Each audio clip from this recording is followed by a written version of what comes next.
விடுதலை சிறுத்தைகள் கட்சியினுடைய தலைவர் திருமிகு தொல் திருமாவளவன் நம்மோடு இருக்கார். அவரிடம் நாம் நேரடியாக பேசலாம். சார் வணக்கம். சட்டமன்ற தேர்தலுக்கான பணிகளை அரசியல் கட்சிகள் தீவிரமாக்கி இருக்கிறாங்க. திமுக கூட்டணி ஒரு பக்கம் தொகுதி பங்கீடுக்கான பேச்சுவார்த்தை தொடங்க இருக்கிறாங்க. விசிக இதனுடைய நிலைப்பாடுகளும் தேர்தலுக்கான பணிகளை என்ன ஆயத்தமாகி இருக்கிறீங்க? பொறுப்பாளர்கள் நியமனம், தேர்தல் அறிக்கை, இப்படி பல பணிகள் இருக்கு. இது அடுத்தடுத்த கட்டமா என்ன எப்படி எடுக்க இருக்கீங்க? விரைவில் இணைய வழி உயர்நிலைக்குழு கூட்டத்தை நாங்கள் நடத்த இருக்கிறோம். அந்த கூட்டத்தில் தேர்தல் பணிகள் குறித்து விரிவாக விவாதிக்க உள்ளோம். அத்துடன் தமிழ் தேசிய எழுச்சி மாநாடு நடத்துவதென்று நேற்று முத்துக்குமார் நினைவேந்தல் நிகழ்வில் நான் அறிவித்ததையொட்டி தேர்தலுக்கு முன்னதாக நடத்துவதா, தேர்தல் முடிந்து நடத்துவதா என்பது குறித்தும் இந்த உயர்நிலைக்குழு கூட்டத்திலே நாங்கள் விவாதிக்க இருக்கிறோம். திமுக தலைமையிலான மதசார்பற்ற முற்போக்கு கூட்டணியில் அங்கம் வகிக்கும் 10க்கும் மேற்பட்ட கட்சிகளுள் விடுதலை சிறுத்தைகள் கட்சியும் ஒன்று. ஆகவே பேச்சுவார்த்தை என்பது திராவிட முன்னேற்றக் கழகம் எப்போது திட்டமிட்டிருக்கிறதோ அப்போது அதில் பங்கேற்போம். தேர்தல் அறிக்கை தயாரிப்பது தொடர்பாகவும் தேர்தல் பணிகளை முறைப்படுத்துவது தொடர்பாகவும் விரைவில் முடிவு செய்து அறிவிப்போம்.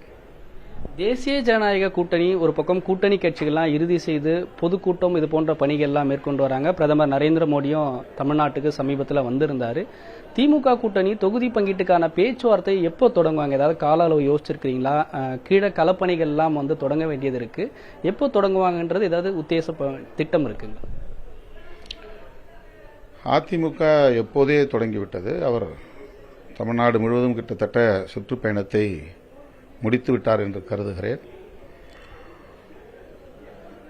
அதிமுக தலைமையிலான தேசிய ஜனநாயக கூட்டணி 2021ஆம் ஆண்டு இருந்த கட்சிகளை எல்லாம் இதில் சேர்க்கிற முயற்சியில் ஈடுபட்டு வருகிறார்கள். இடையிலே அவர்கள் விலகிப்போன சூழலில் அதே கட்சிகள்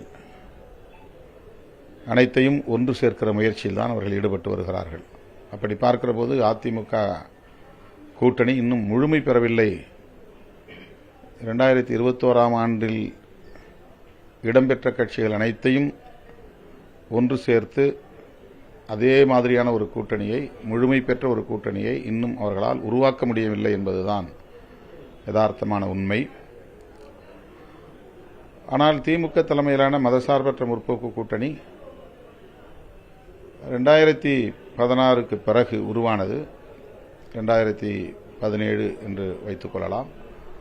அதிலிருந்து தொடர்ச்சியாக கட்டுக்கோப்பாக இக்கூட்டணியிலிருந்து ஒரு கட்சி கூட விலகாத நிலையில் கருத்தியல்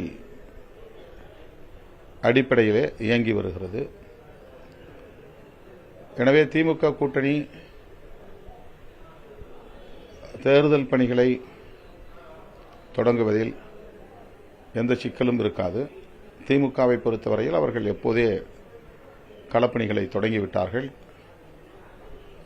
வாக்குச்சாவடி முகவர்கள், வாக்குச்சாவடி பணியாளர்கள் குழு எல்லாவற்றையும் நியமித்து விட்டார்கள். இப்போது பரப்புரை நடவடிக்கைகளிலும் அவர்கள் இறங்கிவிட்டார்கள். அடுத்து கூட்டணி கட்சிகளோடு பேச்சுவார்த்தை நடத்துவது என்பதுதான் திட்டமிட வேண்டியதாக இருக்கும்.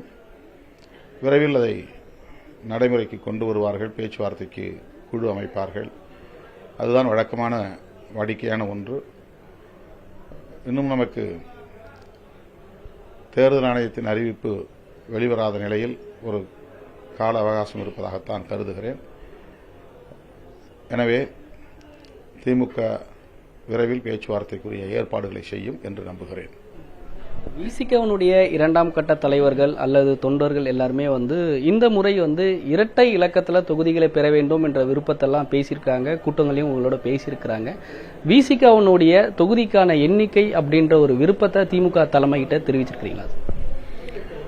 ஒவ்வொரு தேர்தலிலும் இரட்டை இலக்க எண்ணில் தொகுதிகளை பெற வேண்டும் என்கிற முயற்சியை நாங்கள் மேற்கொண்டுதான் வருகிறோம்.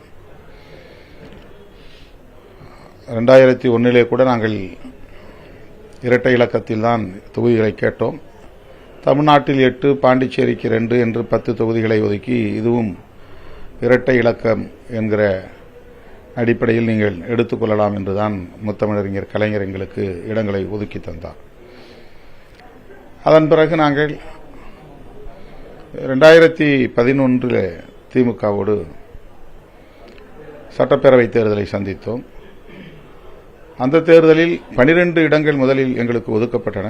பிறகு கூட்டணி கட்சிகளுடைய தேவையை கருதி எங்களிடமிருந்து 2 தொகுதிகளை திரும்ப அவர்கள் கேட்டு பெற்றுக் கொண்டார்கள். ஆக 10 தொகுதிகளில் போட்டியிடக்கூடிய ஒரு வாய்ப்பு எங்களுக்கு கிடைத்தது.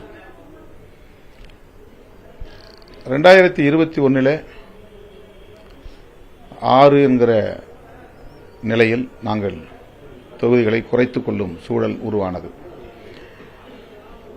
ஒவ்வொரு காலகட்டத்திற்கும் அந்த நேரத்தில் கூட்டணியில் இடம்பெற்றுள்ள கட்சிகளின் எண்ணிக்கையை பொறுத்து, தேவையை பொறுத்து அவரவர் முன்வைக்கக்கூடிய கோரிக்கைகளை பரிசீலித்து திமுக முடிவு செய்கிறது. எனவே போன முறை எங்களுக்கு 6 தொகுதிகளை ஒதுக்கிய நிலையில் நாங்கள் அதற்கு உடன்பட்டு அந்த கூட்டணியில் இடம்பெற்றோம். இப்போதும் நாங்கள் இரட்டை இலக்கத்தில் தான் கேட்போம். அது வழக்கமான ஒன்றுதான், புதிய முயற்சி அல்ல. எல்லா சூழல்களையும் கருத்தில் கொண்டு, எல்லா கட்சிகளையும் அரவணைத்து செல்ல வேண்டும் என்பதையெல்லாம் கருத்தில் கொண்டு எங்களுக்குள் பேசி சுமூகமான முறையில் தொகுதிகளை பங்கிட்டுக் கொள்வோம். அதை ஒரு நிபந்தனையாக நாங்கள் எப்போதும் முன்வைத்ததில்லை. இந்த முறையும் நாங்கள் முயற்சிப்போம், சூழலுக்கு ஏற்ப முடிவெடுப்போம். திமுக கூட்டணியில புதிய கட்சிகள் வருது அப்படின்ற சில தகவல்கள்லாம் பேசப்பட்டு வருது. சமீபத்தில் பாமக நிறுவனர் ராமதாஸ் திமுக கூட்டணிக்கு வர்றதுக்கான ஒரு விருப்பம் இருந்ததா பேசுறாங்க. இது போன்ற ஒரு தகவல் உங்களுக்கு ஏதாவது நேரடியாக பாமக தரப்புல இருந்து பேசினாங்களா? கிட்டத்தட்ட 14 வருஷத்துக்கு முன்னாடி எடுத்த ஒரு முடிவுல நாங்கள் உறுதியா இருக்கிறோம், கூட்டணியில ராமதாஸ் அந்த அணியை சேர்ந்தவர்கள் யாரு இருந்தாலுமே நாங்க கூட்டணியில் இல்லை அப்படின்றீங்க. இன்னைக்கும் அந்த ஒரு நிலைப்பாடு எடுக்குவதற்கான காரணம் என்ன? ஏற்கனவே இது குறித்து நான் விளக்கம் கூறியிருக்கிறேன். மீண்டும் அதை அழுத்தமாக சொல்ல கடமைப்பட்டிருக்கிறேன். திராவிட முன்னேற்ற கழகத்திற்கு இதை செய்யுங்கள், இதை செய்ய வேண்டாம் என்று சொல்லக்கூடிய இடத்தில் நாங்கள் இல்லை. இந்த கட்சியை சேர்க்கக்கூடாது அல்லது இந்த கட்சியை சேர்க்கலாம் என்றெல்லாம் ஆலோசனை சொல்லவோ அல்லது வலியுறுத்தவோ நாங்கள் முயற்சிக்க மாட்டோம். ஆனால் எங்கள் கட்சிக்கென்று உள்ள நிலைமைகளை எல்லாம் கருத்தில் கொண்டு, எதிர்காலத்தை எல்லாம் கருத்தில் கொண்டு நாங்கள் ஏற்கனவே எடுத்த முடிவு, அது எங்களுக்கான சுதந்திரம், எங்களுக்கான உரிமை. அது நாங்கள் எப்படி தேர்தல் உறவுகளை வைத்துக் கொள்வதென்று சில வரையறைகளை மேற்கொள்ள எங்களுக்கு சுதந்திரம் உண்டு. அந்த அடிப்படையிலே நாங்கள் 2011ஆம் ஆண்டு சட்டப்பேரவை பொதுத் தேர்தலுக்கு பிறகு எடுத்த முடிவு, சோசியல் இன்ஜினியரிங் என்கிற பெயரில் வெறுப்பு அரசியலை மட்டுமே மூலதனமாக கொண்டு தேர்தல் அரசியலை சந்திக்கிற கட்சிகளாக பாரதிய ஜனதா கட்சியையும் பாட்டாளி மக்கள் கட்சியையும் நாங்கள் அறிந்திருக்கிறோம். அப்படித்தான் புரிந்து வைத்திருக்கிறோம். அந்த புரிதலின் அடிப்படையில் இந்த இரு கட்சிகளும் ஒன்று சிறுபான்மையினருக்கு எதிரான வெறுப்பு அரசியல், இன்னொன்று தலித்துகளுக்கு எதிரான வெறுப்பு அரசியல் என்பதை முன்னிறுத்தி சோசியல் இன்ஜினியரிங் என்கிற பெயரில் செயல்படுவதால் இவர்களோடு நாம் தேர்தல் களத்தை சந்திக்க இயலாது, இவர்கள் இடம்பெறுகிற கூட்டணியிலும் நாம் இடம்பெற முடியாது என்ற ஒரு கொள்கை முடிவை நாங்கள் எடுத்திருக்கிறோம். மற்றபடி தனிப்பட்ட வெறுப்பு எங்களுக்கு எதுவும் கிடையாது. வன்னியர் சமூகத்தை நாங்கள் நேசிக்கிறோம். அவர்களுக்காக எங்கள் கட்சியின் சக்திக்கு ஏற்ப எங்களால் இயன்ற அளவுக்கு குரல் கொடுக்கிறோம். வன்னியர் அமைப்புகளோடும் இணைந்து பல சந்தர்ப்பங்களில் நாங்கள் பணியாற்றி வருகிறோம். ஆக அந்த சமூகத்திற்கு எதிரான முடிவு அல்ல இது. பாட்டாளி மக்கள் கட்சி கையாண்ட சோசியல் இன்ஜினியரிங் என்கிற ஒரு உத்தி ஒரு நிரந்தரமான வெறுப்பு அரசியலை இங்கே உருவாக்கிவிடும், சமூக பிரிவினையை அது வளர்த்துவிடும் என்கிற நிலையில் நாங்கள் இந்த நிலைப்பாட்டை எடுக்க நேர்ந்தது. அதற்கு தள்ளப்பட்டோம். அதுதான் உண்மை. ஏனென்றால் கடந்த காலங்களில் 1999 நாடாளுமன்ற பொதுத் தேர்தலில் நாங்கள் களமிறங்கிய போது பாமகவினர் திட்டமிட்ட வன்முறை வெறியாட்டத்தில் இறங்கிய நிலையிலும் அதையெல்லாம் ஒரு பொருட்டாக கருதாமல் நாங்கள் தள்ளி வைத்துவிட்டு தமிழ் பாதுகாப்பு இயக்கத்திலே இணைந்து இரு தரப்பாரும் இணைந்து செயல்பட்டோம். நாடு முழுக்க ஊர்தி பயணம் மேற்கொண்டோம். 4வது மொழிப்போர் மாநாடு என்று திருச்சிராப்பள்ளியிலே ஒரு மாபெரும் மாநாட்டை நடத்தினோம்.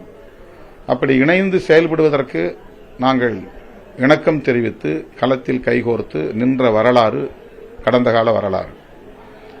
ஆனால் தருமபுரி சம்பவத்திற்கு பிறகு அந்த 3 கிராமங்கள் சூறையாடப்பட்டு எரிக்கப்பட்ட பிறகு அதன் பின்னணியை ஆராய்ந்த போது அதிலே ஒரு தலித் வெறுப்பு அரசியல் இருக்கிறது என்பதை உணர்ந்து இதுதான் அவர்கள் சொன்ன சோசியல் இன்ஜினியரிங் என்பதை புரிந்து கொண்டு அதன் அடிப்படையில் நாங்கள் இந்த முடிவை எடுக்க நேர்ந்தது. அதில் நாங்கள் இன்றும் உறுதியாக இருக்கிறோம், எப்போதும் உறுதியாக இருப்போம்.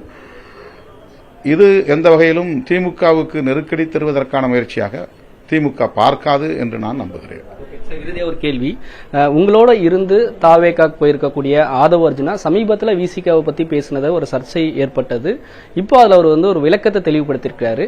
என்னுடைய எப்போதும் கொள்கை ஆசான் திருமாவளவன் அவர்கள் தான், நான் என்றும் அவருடைய மாணவன் அப்படின்ட்டு ஆதவ அர்ஜுனா தன்னுடைய கருத்தை வெளிப்படுத்தியிருக்கிறாரு. அவருடைய சமீபத்தினுடைய பேச்சுக்கள் எப்படி பாக்குறீங்க? அவருக்கான அறிவுரை ஏதோ சொல்ல விரும்புறீங்க? அந்த உரை ஒரு வீடியோ கிளிப்பிங் பார்க்கிற வாய்ப்பு எனக்கு கிடைத்தது. அது ஒரு டங் ஸ்லிப் என்று தான் நான் கருதுகிறேன், ஒரு நாப்பிறழ்வு என்று தான் நான் கருதுகிறேன். அதற்காக அவர் ஒரு தன்னிலை விளக்கமும் தந்திருக்கிற நிலையில் அதனை பெரிதுபடுத்த தேவையில்லை என்கிற கருத்தை நான் ஊடகங்களுக்கு சொல்லியிருக்கிறேன். அதன் பிறகு எமது தோழர்கள் அதை பெரிதுபடுத்தவில்லை. அவர் வளர வேண்டியவர். அவருக்கு இன்றைக்கு ஒரு புதிய களம் கிடைத்திருக்கிறது. அந்த களத்தில் அவர் திறம்பட செயலாற்ற வேண்டும் என்கிற துடிப்போடு பணியாற்றி வருகிறார். ஆகவே அவருக்கு அவருடைய எதிர்காலத்தை எப்படி தீர்மானிப்பது, வரையறுத்துக் கொள்வது என்று தெரியும். நாம் அவருக்கு எதுவும் சொல்ல தேவையில்லை. விடுதலை சிறுத்தைகள் கட்சியிலே அவர் வந்து சேர்ந்தபோது நான் மகிழ்ச்சியோடு வரவேற்றேன். இந்த கட்சியில் அவர் தொடர்ந்து இயங்க வேண்டும் என்பதை மனப்பூர்வமாக விரும்பினேன். ஆனால் கட்சியின் அடிப்படை கோட்பாடுகளுக்கு முரண்பாடு ஏற்படக்கூடிய வகையில் அவருடைய பேச்சும் செயலும் இருந்த நிலையில் நடவடிக்கை எடுக்க வேண்டிய ஒரு கட்டாயம் உருவானது. அவரும் நாகரிகத்தோடு என்னை நேரிலே வந்து சந்தித்து நான் விசிகாவிலிருந்து விலகுகிறேன் என்று சொல்லிவிட்டுத்தான் போனார். எனவே அந்த அடிப்படையில் அவர் மீது எங்களுக்கு எந்த காழ்ப்பும் இல்லை, அவருக்கும் எங்கள் மீது காழ்ப்பு இல்லை என்பதை வெளிப்படுத்தியிருக்கிறார். அவருக்கு என்னுடைய வாழ்த்துக்கள். திமுக அழைக்கும்போது கூட்டணி தொகுதி பங்கீட்டுக்கான பேச்சுவார்த்தைகளை நடத்துவதற்கு தயாராக இருப்பதாகவும், தொடர்ச்சியாக 2017 திமுகவில் இருக்கக்கூடிய கூட்டணி கட்சிகள் கொள்கை ரீதியாக செயல்பட்டு வருவதால் தொடர்ந்து அடுத்தடுத்த கட்ட நடவடிக்கைகள் எடுக்க இருப்பதாக தெரிவித்திருக்கிறார். புதிய தலைமுறைக்காக ஒளிப்பதிவாளர் முரளியுடன் செய்தியாளர் ராஜ்குமார்.